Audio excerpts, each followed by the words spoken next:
안녕하세요. 파이오니어 커피 정다운입니다. 로스팅을 한다고 하면 꽤나 큰 공간과 특별한 시설 때문에 꽤나 복잡하게 여겨졌지만 요즘에는 저용량 로스터기들이 많습니다. 이카와와 로스트, 스트롱홀드 S2, 링크, 카페 로직 등 정말 다양한 소용량 로스터기들이 있습니다. 아마 좋은 스페셜티 생두를 쉽게 접할 수 있고 생두 종류가 다양하다 보니 다품종 소량 생산이 가능해서 그런 게 아닐까 생각합니다. 또 홈 에스프레소 시장이 홈 로스팅 영역으로 점차 확대되는 것도 한 이유일 겁니다. 추출이든 로스팅이든 만족스러운 결과물을 얻기 위해서는 기본적인 지식이 필요합니다. 그래서 오늘은 홈 로스터와 로스팅을 시작하고 싶은 분들을 위해서 로스터기 구성과 기본 특징에 대해서 다뤄보겠습니다. 로스터기의 열원은 크게 가스와 전기가 있습니다. 사실 대부분의 로스터기가 가스식이고 전기식의 대표는 스트롱홀드가 있습니다. 가스식은 다시 액화 천연가스인 LNG와 액화 석유가스인 LPG로 구분됩니다. LNG는 쉽게 말해서 우리가 가정에서 사용하는 도시가스라고 생각하시면 되시고요. LPG는 음식점에서 간간히 볼 수 있는 이런 가스통에 담겨져 있습니다. 도시가스의 주 성분은 메탄이고 LPG는 프로판과 부탄입니다. 두 가스는 성분이 다르기 때문에 열량이 약간 다른데요. 1kg를 태울 경우 LNG는 10,000 초반 킬로칼로리 정도고 LPG는 약 12,000킬로칼로리 정도입니다. LPG가 약간 더 높긴 하지만 그만큼 조금 더 비쌉니다. 또 가스 성분이 다르기 때문에 로스터기에 연결할 때 LPG인지 LNG인지 미리 알아둘 필요가 있고 사용 중 이전으로 인해 가스가 변경될 경우 가스 노즐과 점화부를 교체하면 다른 종류의 가스를 사용할 수 있습니다. 또 많이 고민하는 것이 LNG를 사용할지 아니면 LPG를 사용할 것인지. 도시가스 같은 경우 상간에 다른 가스를 사용하는 곳이 있다면 순간적으로 가스 압력이 낮아지는 경우가 있습니다. 잠깐이지만 로스팅 화력에 변동이 생길 수 있는 부분이죠. LPG는 단독 사용하기에 그런 일은 없지만 가스값이 조금 더 비싸다는 단점이 있습니다. 둘 다 써본 입장에서 처음엔 조금 헷갈렸지만 사용하는 데 있어 큰 불편함은 못 느꼈습니다. 가스식이든 전기식이든 로스터기의 기본 구성은 비슷합니다. 생두를 넣는 곳과 배출하는 곳이 있고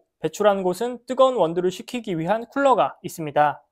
옆엔 이런 관이 있어서 연기 일부와 열을 배출해 줍니다. 그리고 커피가 볶아지는 드럼부가 있고요. 드럼 내부는 고르게 생두가 섞일 수 있도록 이런 블레이드가 있습니다. 또 체프와 연기가 빠져나가는 통로인 댐퍼, 많은 로스터기는 이 댐퍼의 공기 흐름을 바꿈으로써 콩이 받는 열을 조절할 수 있습니다. 댐퍼를 다 열면 열 손실이 커지고 댐퍼를 닫으면 그만큼 열이 늦게 빠져나갑니다. 마지막으로 연기를 외부로 배출하는 모터와 체프가 쌓이는 체프바지가 있습니다. 연기를 배출할 때 로스터기에서 바로 배출하는 방법이 있고 이런 방법을 자연배기라고 부릅니다. 아니면 이렇게 옥상 끝까지 연결된 덕트를 통해 외부로 배출할 수 있습니다. 그렇게 하면 연기가 건물 끝까지 올라가기 조금 힘드니 건물 끝에 이런 배기팬을 달아서 연기를 원활하게 배출시켜 줍니다. 이때 덕트와 로스터를 직접 연결하면 직접 배기 또는 지금처럼 이렇게 약간 띄워져 있으면 간접 배기라고 부릅니다. 제가 직접 배기는 해본 적이 없어서 딱 비교하기는 어렵지만 직접 배기는 로스터기의 팬보다 더 힘이 강하기 때문에 댐퍼를 조절한다고 하더라도 내가 원하는 공기 흐름이 아닐 수 있습니다. 저를 포함한 로스터들은 아마 로스팅에 있어서 가장 중요한 것은 균일성이라고 생각하실 겁니다. 특히 저용량 싱글 오리진보다 납품을 하신다면 균일한 원두 생산이 더 중요한 포인트겠죠. 그래서 드럼 안에서 일어나는 일이 굉장히 중요한데요. 열을 전달하는 드럼의 능력과 생두를 얼마나 잘 섞어주느냐도 균일성에 큰 영향을 미칩니다. 생두에 열을 전달하고 교반하는 드럼부는 일반적으로 이런 날개를 이용한 교반과 공기를 이용한 교반이 있습니다. 공기를 이용한 교반은 이렇게 보시는 것처럼 강한 화력으로 생두들을 뒤섞어주는 방식입니다. 그런데 많은 생두를 교반시키려면 강한 열풍이 필요하기 때문에 대용량 로스팅이 어렵다는 단점이 있습니다. 다음은 가장 보편적인 날 형태입니다. 드럼에 이렇게 블레이드가 붙어 있고 이 드럼이 회전하면서 생두가 자연스럽게 섞입니다. 레미콘을 생각하면 쉽습니다. 이런 방식의 로스팅은 드럼 회전수에 따라서 생두가 드럼에 얼마나 오랫동안 머물러 있을지 결정할 수 있고요. 그렇다는 것은 열풍과 전도의 비중을 달리할 수 있다는 뜻입니다. 또 요즘 가장 핫한 로링의 경우 드럼이 고정되어 있는 형태입니다. 대신 내부에 이런 정교한 블레이드가 회전을 하면서 생두를 뒤섞어주죠. 마지막으로 로스터기 옆에 숫자는 보통 최대 생두 투입량을 의미합니다. 예를 들어 이지스터 4라고 적혀져 있으면 이 로스터기의 최대 생두 투입량은 4kg입니다. 물론 더 투입할 수 있지만 생두는 열을 받으면 부피가 더 커지기 때문에 고르게 열을 전달하지 못할 수도 있습니다. 자, 오늘 내용은 여기까지입니다. 다음엔 로스팅 그래프를 한번 다뤄보겠습니다. 감사합니다.